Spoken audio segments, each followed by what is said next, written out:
I'm wondering now if you think that that's still the case, that when the media plays an integral role in covering a case, that they begin to influence what the jurors, what the final decision is in that case, or if that's changed since the turn of the century. Media is becoming less and less trustworthy and more biased than ever.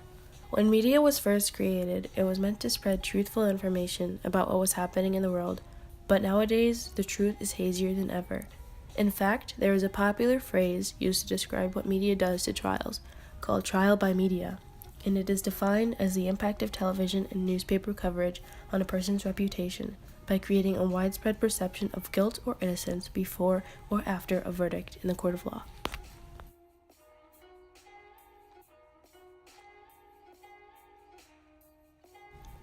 Many people believe that using the media to influence public opinion helps justice to be served. That may be true in some cases.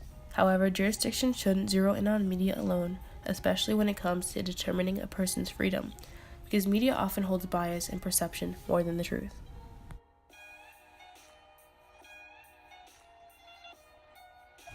Maybe you saw this coming, maybe you didn't, but one important case in which media was a huge influence was the case of O.J. Simpson. O.J. Simpson, not to be confused with the Juice, was a famous football player and actor. He was very well known and idolized by many.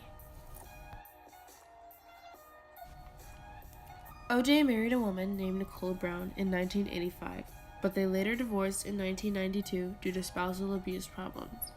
2 years later, Nicole Brown and her friend Ronald Goldman were found dead outside of Brown's home. Simpson was charged with the murder of the two, and the infamous case began.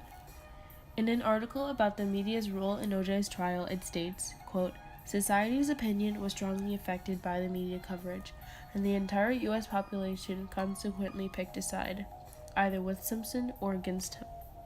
The not guilty verdict was portrayed in some media outlets as the side deserving to win. Others had the view that he was a criminal and somehow lucked out.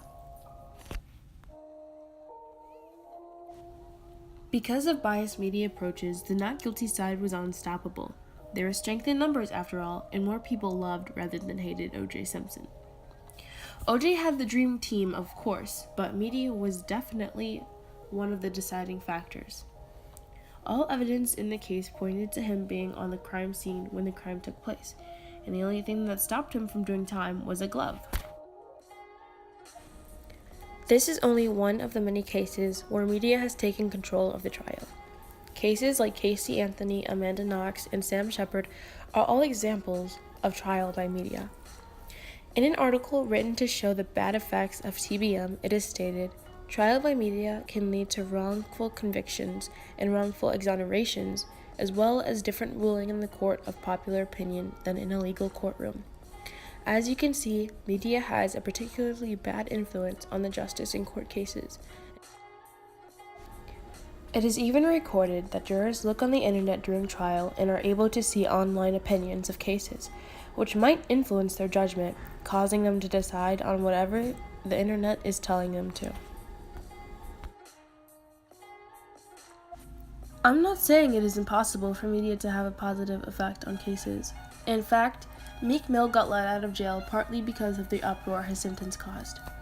Meek Mill had been on probation for 11 years when he violated it by popping wheelies on his dirt bike and by getting in a fight. Meek was to be sentenced 2 to 4 years for probation violation. This caused much of social media, including people with large influence, to speak up about how unfair this was, including T.I., Jay-Z, and the rest of the alphabet. Although this is one of the cases that media was able to bring actual justice to, most of the cases media intervene in conclude with inappropriate sentences and withhold justice. As long as there is media, there is no sure way to stop its influence on court cases.